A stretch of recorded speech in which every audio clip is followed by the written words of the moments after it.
إلهي اغفر لنا بنيل مطالب منا ودفع مضرة عنا بأهل البدر يا الله. السلام عليكم ورحمة الله وبركاته.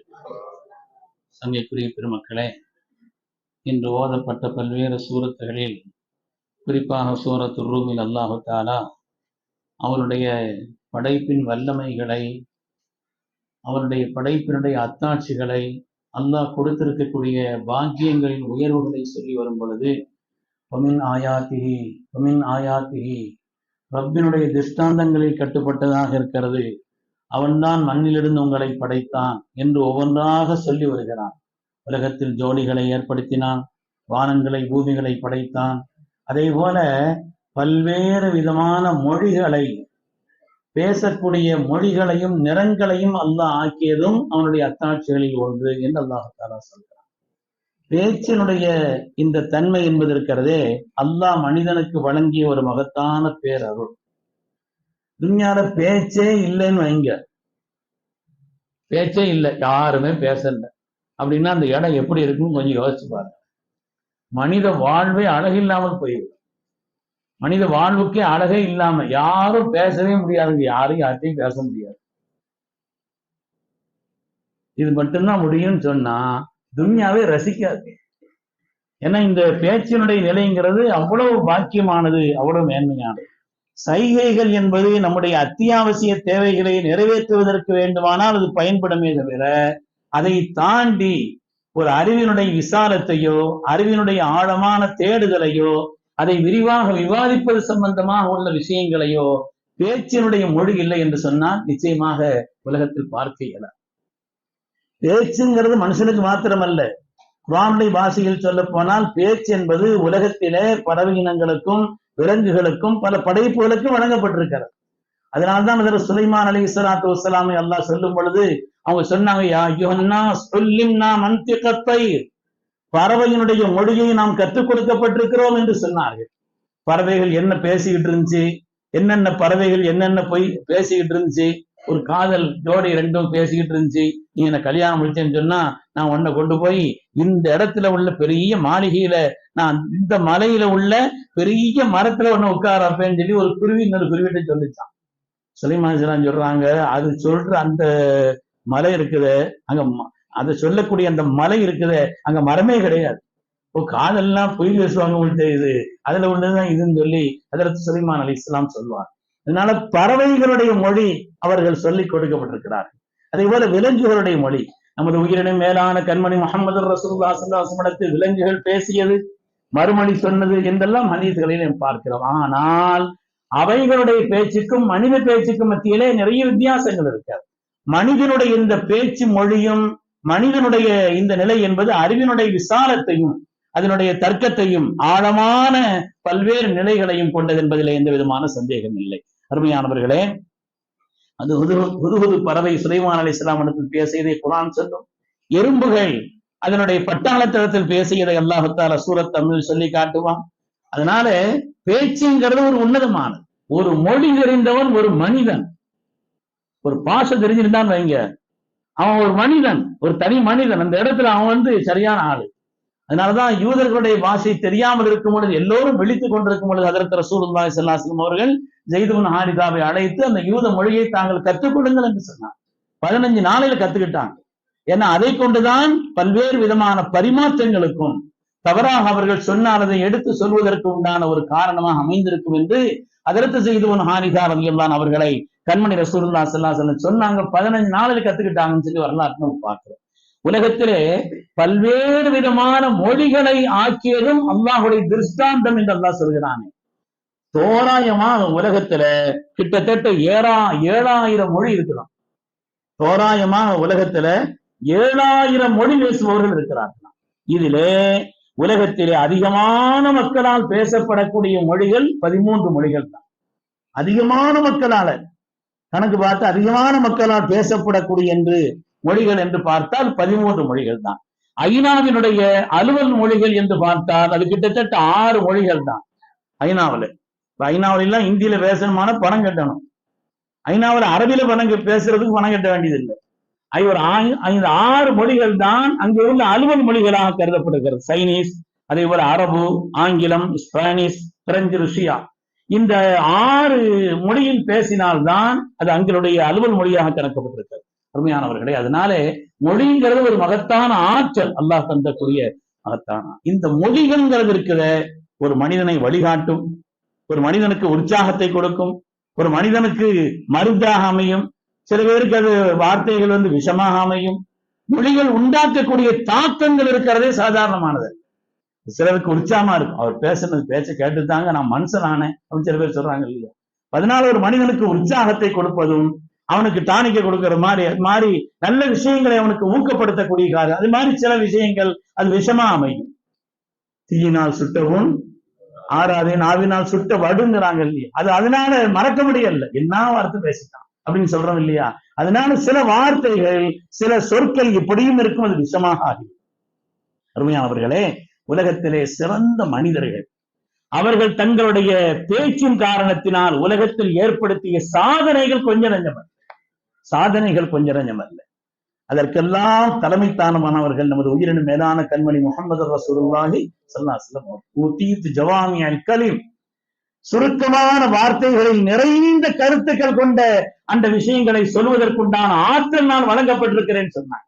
ஒரு சின்ன வார்த்தை தான் சொல்லுவாங்க, ஆனால் அதனுடைய கருத்தை விரித்தால் அவ்வளவு விரியும். மன் சமத்த நஜா, வாய் பொத்தினால் ஈடேற்றம்.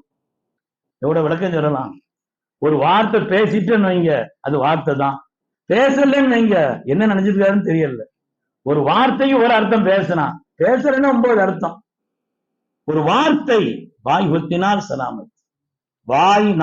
ஒரு வார்த்தை நம்முடைய வாயிலிருந்து வரதான் அந்த வார்த்தை நமக்கு சொந்தம்.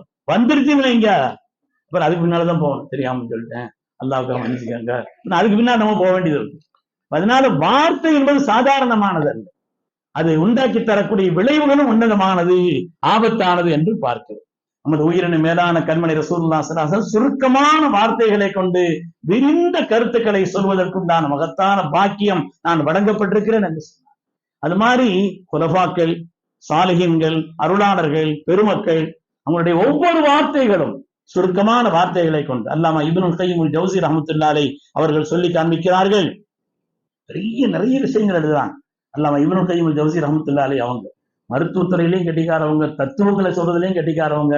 அல்லாமா இப்னுல் கய்யிம் ஜௌஸி ரஹ்மத்துல்லாஹி அலைஹி அல்லாஹ் தஆலா குர்ஆன் ஷரீஃபிலே உலகத்து மாந்தருக்கு 4 வாக்குறுதிகளை சொல்கிறான் சொல்றான் அல்லாமா இப்னுல் கய்யிம் ஜௌஸி ரஹ்மத்துல்லாஹி. அல்லாஹ்வுடைய வாக்குறுதி, வாடல்லாஹ், அல்லாஹ் ஒரு வாக்கு சொன்னால் அதற்கு மாறு செய்ய மாட்டான். அவன் 4 வாக்குறுதிகளை உலகத்தில் சொல்லி தருகிறான். முதலாவது, உதுஊனி அஸ்தஜிபு லக்கும், என்கிட்ட கேளுங்க, துஆ செய்யுங்க, நான் பதில் அளிக்கிறேன். எந்த துஆவும் முஃமினுடைய எந்த துஆவும் வீணாகுவதே இல்லை.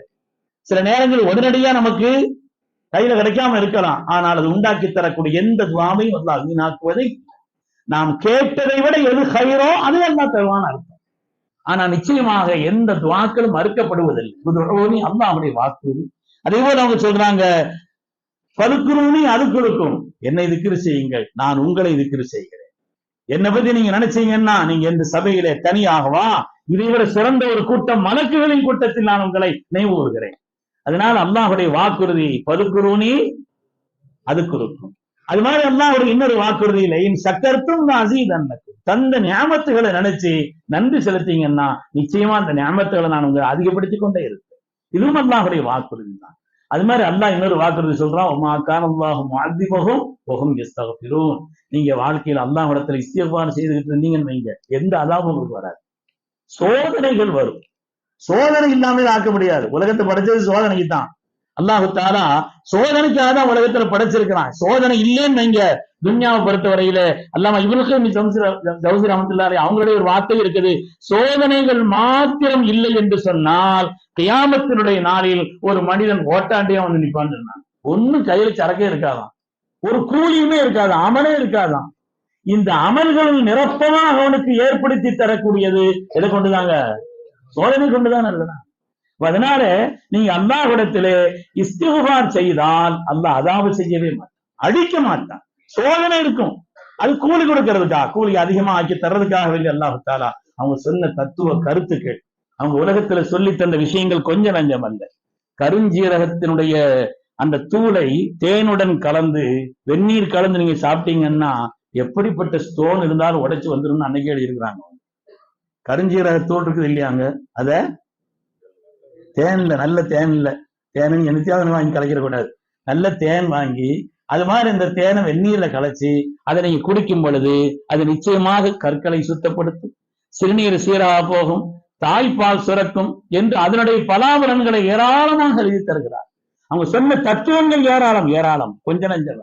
அது மாதிரி எதிர்த்து செய்துனா சித்திக் நாயகத்தினுடைய அற்புதமான மொழிகள், அவங்களுடைய சொன்ன அந்த வார்த்தைகள், அதற்கு உமர் பின் கத்தாப் தான் ஆட்சி பொறுப்பேற்ற நேரத்தில் அவர்கள் சொன்ன மொழிகள், கலீஃபாக்களுடைய அதற்கு அலிநாயகம் எல்லாம் சொல்றதா இருந்தா ஒரு தனி நூலே போனது மாதிரி பெரிய பெரிய அதற்கு லுக்மானுல் ஹக்கீம் என்று ஓதப்பட்ட சூரத்திலே கூட லுக்மான் என்ற சூறா வந்துச்சு. அவங்களுடைய தத்துவ மொழிகள், அல்லாஹ்வே அவங்கள தத்துவ ஞானின்னு சொல்றான்.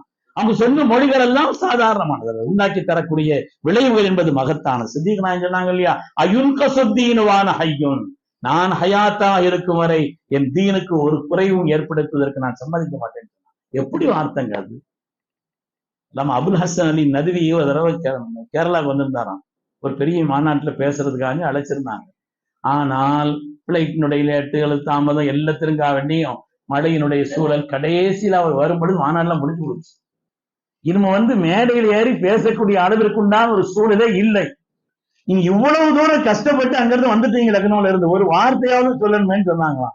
அப்ப அந்த நேரத்துல இந்த ஒரு வார்த்தையை சொன்னாங்களாம், இந்த நான் ஹயாத்தாக இருக்கும் வரை என்னுடைய இந்த தீனுக்கு சல்லாசலை ஏற்படுத்த இந்த தீனுக்கு ஒரு குறைவும் ஏற்படுவதற்கு நான் சம்மதிக்க மாட்டேன்னு அந்த அந்த ரத்தின சொற்களைத்தான் அபுல் ஹசன் மௌலானா அபுல் ஹசன் அலி நதி அவர்கள் சொன்னதாக வரலாற்றில் நாம் பார்க்கிறோம். அது மாதிரி சித்திக் நாயகத்தினுடையது, உமர் அல்லாஹ்வுடைய மொழிகள், அலிநாயகத்தினுடையது. அலி அல்லாஹ் கேட்டாங்க இல்லையா, ஒரு ஆளுன்னு சொன்னாங்களாம், அதாவது அறிவு செல்வம், செல்வத்தை விட அறிவு சிறந்தது, இதுக்கு ஒரு 10 விளக்கம் சொல்லுங்க பார்ப்போம்னாங்களாம். செல்வத்தை விட அறிவு சிறந்தது. ஏன் அறிவு சிறந்தது? நீங்க இந்த இடத்துல ஒரு 10 விளக்கம் சொல்லணும் அப்படின்னு கேட்டாங்க. அலி அல்லாஹ் வைக்கிறது அந்த சோதனைய கிட்டு கிட்டு கிட்டு கிட்டுன்னு ஒப்பிச்சுட்டாங்களா அலி அல்லாஹ். அறிவு என்பது நபிமார்களின் வாரிஸ், செல்வம் அப்படி இல்லை. செல்வம் மாத்தமான பல பேரிடத்திலையும் இன்னைக்கு கேட்டுக்கிட்டே இருக்குது இல்லை, எல்லாத்திலையும் இருக்கத்தானே செய்யுது. அதனால செல்வம்ங்கிறது பல பேருடைய தேவையில்லாத ஆட்களுடைய வாரிசாகவும் அது இருந்திருக்குது. அது மாதிரி 2வது சொன்னாங்களா, அறிவு என்பது உங்களை பாதுகாக்கும், பணத்தை நீங்க தான் பத்திரமா வச்சுக்கணும், அறிவு உங்களை பாதுகாக்கும்னு சொன்னாங்களாம். அது மாதிரி செல்வந்தருக்கு பல பகைவர்கள் இருப்பார்கள், அறிஞர்களுக்கு பல நண்பர்கள் தான் இருப்பார்கள். அவர்கிட்ட என்னத்தை போய் திருட அவரு? செல்வந்தர்கள்னா பல பகைவர்கள் திருடர்கள் இருப்பார்கள். அது மாதிரி 4வது சொன்னாங்க, செல்வம் என்பது கொடுக்க கொடுக்க குறையும். எவ்வளவு பேர் கேட்டுனா, எத்தனை கேட்டு இருந்தாலும் சரி, கொடுத்தா குறையத்தானே செய்யணும். அறிவு என்பது கொடுக்க கொடுக்க அது கூடும், அது அதிகரிக்கும்.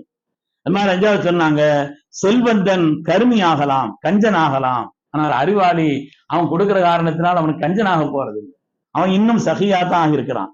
6வது சொன்னாங்க, செல்வம் என்பது திருடப்படலாம், அறிவு என்பது உன்னிடத்திலிருந்து நீ நாடாம உன்னுடைய அறிவை திருட முடியாது, அதனால செல்வம் என்பது திருடப்படலாம்னு சொன்னாங்க. 7வது சொன்னாங்க, செல்வம் இருக்குதே கியாமத்தினுடைய நாளையில கேள்வி எனக்கு ஜாஸ்தி, அதுக்கு கேள்வி எனக்கு ஜாஸ்தி அறிவை விட செல்வத்தை வச்சிருக்கிறவங்களுக்கு. அதனாலதான் அஷரத்துல் முபஷ்ஷரா 10 சுவனத்தை கொண்டு சோபனம் சொல்லப்பட்ட 10 பேர் அந்த வரிசையா செல்ல ஒரே நேரத்துல 10 பேரை சொன்னாங்க இல்லையா, அவங்கள கடைசியா போறவங்க அப்துல் ரஹ்மான் இப்னு அவ்ஃப் ரலியல்லாஹு தஆலா. ஏன்னா ஹிசாபுக்கு பதில் சொல்ல வேண்டியது இருக்குதான், பதில் சொல்ல வேண்டியது இருக்கும், பணங்கள் இருந்தால் செல்வம் இருந்தால். ஆனால் அறிவை பொறுத்தவரையில அதற்குண்டான கேள்வி எனக்குங்கிறது கம்மி தான். அது மாதிரி 8வது சொன்னாங்க, செல்வம் என்பது காலத்தால் அழிந்துவிடும். ஒரு காலம் வருதுன்னு வைங்க, திடீர்னு ஏற்படக்கூடிய ஏதாவது ஒரு ஆபத்தினால் செல்வம் முதல்ல அழிந்து விடலாம், ஆனால் அறிவு என்பது காலத்தை வென்று நிற்கும் அப்படின்னு சொன்னாங்க. அது மாதிரி அறிவினால் செல்வம் பெருகும், செல்வத்தினால அறிவு பெறணும் அவசியம் இல்லை. விளங்குதாங்க? இது அறிவுனால செல்வம் பெருகலாம், அறிவுனால செல்வம் பெருகலாம், ஆனால் செல்வத்தினால அறிவு பெருகணுங்கிறது அவசியம் இல்லை. 10வது சொன்னாங்க, அறிவால் அல்லாஹ்வை அறியலாம்.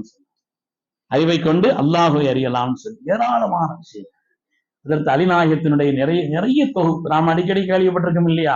ஒரு ஆள் அவங்களை பிடிச்சி கேள்வி வச்சு பதில் சொல்றதுக்கு ரொம்ப நேரம் ஆகும் கூப்பிட்டு வச்சு கேட்டாங்களாம், எந்தெந்த பிராணிகளுக்கெல்லாம் காது வெளியில இருக்கு, எந்த பிராணிகளுக்கு காது உள்ள இருக்குது.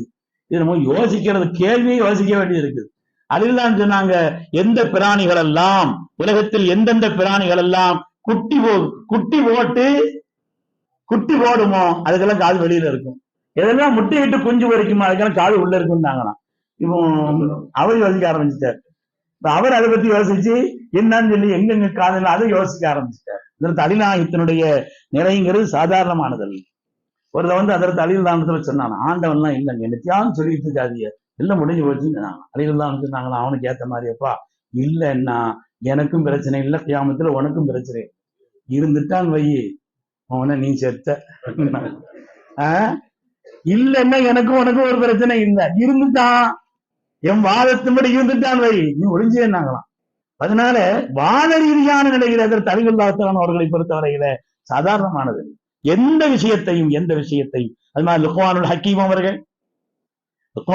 அவர்கள் அவங்க சொன்ன தத்துவங்கள் ஏராளமானது. அருமையானவர்களே, மொழி என்பது, பேச்சு என்பது மனிதனுடைய சிறப்பு.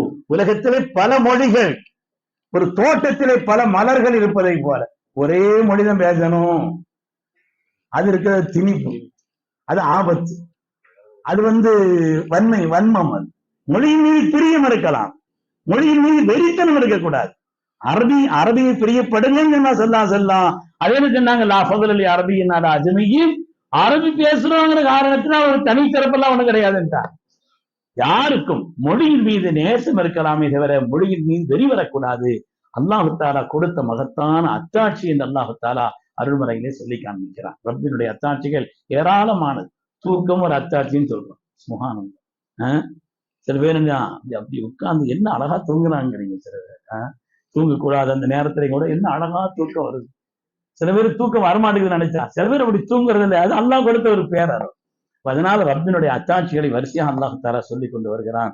அவனுடைய திருஷ்டாந்தங்களையும் அத்தாட்சியும் விளங்கும் நசீபையும் அதை கொண்டு ரப்பை விளங்கும் ஆற்றலையும் அல்லாஹ் நமக்கு நசீபாக்கிறது புரிவானா. துன்யால ஊரா எல்லா இடத்துலையும் 17 அன்னைக்கு தான் பதில் கொண்டாடுறாங்க.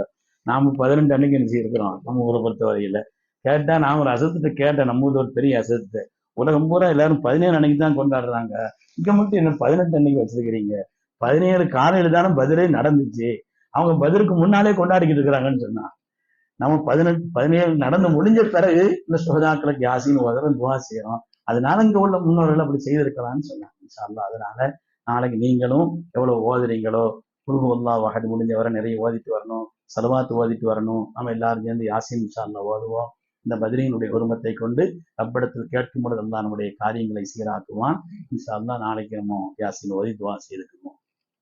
அல்லாஹ் சுப்ஹானஹு வ தஆலா அவனுடைய பொருத்தத்தை பெற்ற சாலிஹீன்கள் நன்மக்களுடைய கூட்டத்தில் அல்லாஹ் நம்மையும் நம் சந்தைகளையும் கபூல் செய்தருள்வானாக. ஆமீன் ஆமீன் யா ரப்பல் ஆலமீன்.